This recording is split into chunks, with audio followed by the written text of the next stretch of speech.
আজকালকার ছেলেদের শারীরিক দুর্বলতা বেড়েই চলেছে। তারা ঠিকমতো দৌড়াতে পারে না, ওয়ার্কআউটের সময় অতি সহজেই হাঁপিয়ে যায়, ঠিকমতো স্ট্যামিনা ধরে রাখতে পারে না, বেশি ওয়েট নিয়ে ওয়ার্কআউট করলে দুর্বল হয়ে পড়ে। এর প্রধান ও মূল কারণ হলো শরীরে টেস্টোস্টেরন হরমোনের মাত্রা কমে যাওয়া, যার কারণে আমাদের শরীর দুর্বল ও রোগাপাতলা হয়ে যাচ্ছে। টেস্টোস্টেরন এমন একটি হরমোন যে হরমোনটা কিনা আমাদের শরীরে শক্তির যোগান দেয়, শরীর মাস্কুলার ও বড় করতে সাহায্য করে। আমরা যে বড় বড় বডি বিল্ডারদের দেখি তাদের শরীর অনেক চওড়া ও মাস্কুলার হয়, কারণ তাদের শরীরে টেস্টোস্টেরন হরমোনের পরিমাণ অনেক বেশি থাকে, যার কারণে তাদের মাসল গেইন তাড়াতাড়ি হয় এবং খুব সহজেই ভারী ডাম্বেল বারবেল উঠিয়ে ফেলতে পারে। টেস্টোস্টেরন হরমোন খুব সহজেই বাড়িয়ে নেওয়া যায়, এজন্য কিছু খাবার এবং কিছু ব্যায়াম করলেই তা বৃদ্ধি পাওয়া শুরু করে। Solution number 1, nutrition. তুমি যা খাবার খাবে তাই তোমার হরমোন তৈরি করবে। যদি তুমি ভুল খাবার খাও তাহলে বডির হরমোনাল ব্যালেন্স ঠিক থাকবে না, আর টেস্টোস্টেরন ন্যাচারালি কমে যাবে। জাঙ্ক ফুড, তৈলাক্ত খাবার সাধারণত খেতে অনেক সুস্বাদু হয়ে থাকে, আর তুমি এটা ভেবে খেয়ে নাও যে এখনই তো বয়স খাওয়ার, কিন্তু এই বয়সটা তুমি নিজের হাতেই নষ্ট করছো। জি হ্যাঁ, এই স্লো পয়জন খাওয়ার কারণে তোমার স্কিন, হেয়ার, এমনকি টেস্টোস্টেরনের মধ্যে ইফেক্ট করবেই, আর সাথে ভয়ঙ্কর রোগ হতে পারে। এখন টেস্টোস্টেরনকে বাড়ানোর জন্য তোমার ডায়েটে এই 4টি নিউট্রিশনে খেয়াল দিতে হবে: protein, healthy fat, zinc and magnesium. প্রথমে কথা বলি প্রোটিন নিয়ে। প্রোটিন শুধু জিম ওলাদের জন্য না, এটা তোমার হরমোন তৈরি করতেও সাহায্য করে থাকে। প্রোটিন তোমার মাসল বানায়, ফ্যাট বার্ন করে, তোমাকে এনার্জেটিক করে তোলে এবং টেস্টোস্টেরন বাড়াতে অনেক সাহায্য করে। বেস্ট প্রোটিন সোর্স হলো এগস, চিকেন, ফিশ। ভেজিটেরিয়ানদের জন্য হলো পনির, সয়াবিন, টোফু। এগুলোর স্ক্রিনশট দিয়ে নাও। সব মিলের মধ্যে একটি করে প্রোটিন সোর্স অ্যাড করো, কারণ অ্যামিনো অ্যাসিড হরমোন প্রোডাকশনের জন্য এসেনশিয়াল হয়ে থাকে। বাংলাদেশি ও ইন্ডিয়ান ডায়েটের মধ্যে প্রোটিন অনেক কম থাকে, তো তোমরা এগুলো খেতে পারো। এখন আসি হেলদি ফ্যাটের মধ্যে।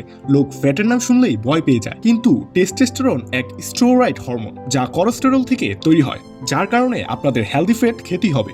আবার যদি আপনি লো ফ্যাট ডায়েটে চলে যান তাহলে আপনি নিজের টেস্টোস্টেরনকে ব্রেক করছেন। হেলদি ফ্যাটের জন্য নিজের ডায়েটে যোগ করতে পারেন দেশি ঘি, কোকোনাট অয়েল, কাজু ও কাঠবাদাম, পামকিন সিড এবং অ্যাভোকাডো। এগুলো আপনার ডায়েটে অবশ্যই থাকা দরকার। আর হ্যাঁ, আপনাদের দাদি নানিদের কথা মনে করেন, তারা ঘি শুধু টেস্টের জন্য দিত না, হেলথের জন্য দিত। থার্ড, জিঙ্ক একটি এসেনশিয়াল মিনারেল যা টেস্টোস্টেরন প্রোডাকশনের জন্য অনেক ইম্পর্টেন্ট। যদি শরীরে জিঙ্কের কমতি থাকে তাহলে টেস্টোস্টেরন লো হয়ে যায়। এক স্টাডির মধ্যে এটা দেখা গেছে যে লোকজন জিঙ্কের সাপ্লিমেন্ট নিচ্ছে, তাদের টেস্টোস্টেরন বাড়াচ্ছে। তারা বলেছে স্পার্ম কোয়ালিটি তাদের 74% মতো ইনক্রিজ হয়েছে। জিঙ্ক আপনাদের শরীরে ওভার 300 এনজাইমকে অ্যাক্টিভ করে, আর ওইখান থেকেই একটি এনজাইম শরীরে টেস্টোস্টেরন বাড়ানোর কাজে লেগে যায়। এখন প্রবলেম হলো আমাদের দেশীয় ডায়েটে জিঙ্কের কমতি একটি কমন বিষয়, স্পেশালি ভেজিটেরিয়ানদের জন্য। Zinc specially sea food, meat আর পাম্পকিন সিডে হাই হয়ে থাকে। প্লাস আমাদের খাবারে ফাইটিক অ্যাসিড হয়ে থাকে, যেমন কি ডাল, গ্রিনস, যা জিঙ্কের অ্যাবজেকশনকে ব্লক করে দেয়। তো সলিউশন সিম্পল, আপনার ডায়েটে জিঙ্ক রিচ ফুড অ্যাড করেন, লাইক কাজু, দহি, ট্রায়ানজিন, কিসমিস। আর যদি নন ভেজ হয়ে থাকেন তাহলে beef and chicken. Fourth, magnesium.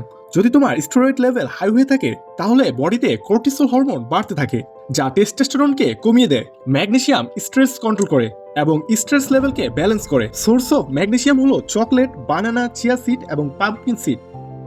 Testosterone এমন একটি হরমোন যা আমাদের মাসল বানায়, ফ্যাট বার্ন করে এবং শার্প এনার্জি দিয়ে থাকে। আর যখন আপনি আপনার মাসলকে স্ট্রেস দেন, লাইক কন্ট্রোল স্ট্রেস এক্সারসাইজের মাধ্যমে, তখন বডি আপনাকে ন্যাচারালি সিগন্যাল দেয় যে আপনার আরো অনেক বেশি টেস্টোস্টেরন লাগবে। এখন কথা বলি ওই এক্সারসাইজের যা টেস্টোস্টেরন বাড়ানোর জন্য বেস্ট হয়ে থাকে। সো ফার্স্ট হলো ওয়েট ট্রেনিং। সবচেয়ে ইফেক্টিভ পদ্ধতি হলো squat, deadlift, bench press and পুল আপস।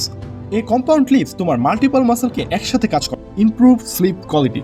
যদি আপনি আপনার টেস্টোস্টেরন ন্যাচারালি ভাবে বাড়াতে চান তাহলে আপনার স্লিপ কোয়ালিটিকে ইনক্রিজ করতে হবে, কারণ আপনি যত কম ঘুমাবেন তত টেস্টোস্টেরন লেভেল কমে যাবে।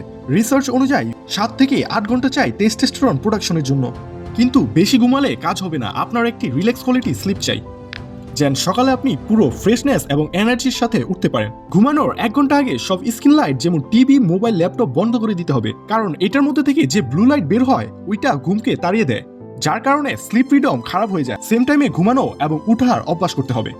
শুধু এইটুকু ফলো করার কারণে এনার্জি লেভেল এবং টেস্টোস্টেরন লেভেলের মধ্যে অনেক তফাৎ দেখতে পাবে।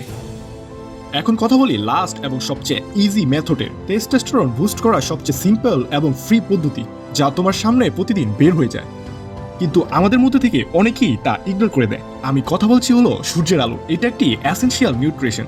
যখন আপনার স্কিন সানলাইটের মধ্যে আসে তখন আপনার বডি ভিটামিন ডি তৈরি করে, আর vitamin D direct testosterone booster.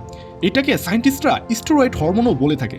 ওকে, তো এই ভিডিওর মধ্যে আমরা জেনেছি টেস্টোস্টেরন কি, 6টা এমন সাইন যেটা বলে আপনার শরীরে টেস্টোস্টেরন হাই আছে নাকি লো, আর যদি লো হয়ে থাকে তাহলে ওইটা ন্যাচারালি বুস্ট করার জন্য 5টি সলিউশন। ভিডিওটা যদি ভালো লেগে থাকে তাহলে লাইক করে বন্ধুদের মাঝে শেয়ার করে দিও, আর সাবস্ক্রাইব করে বেল আইকন বাজাতে কিন্তু ভুলো না।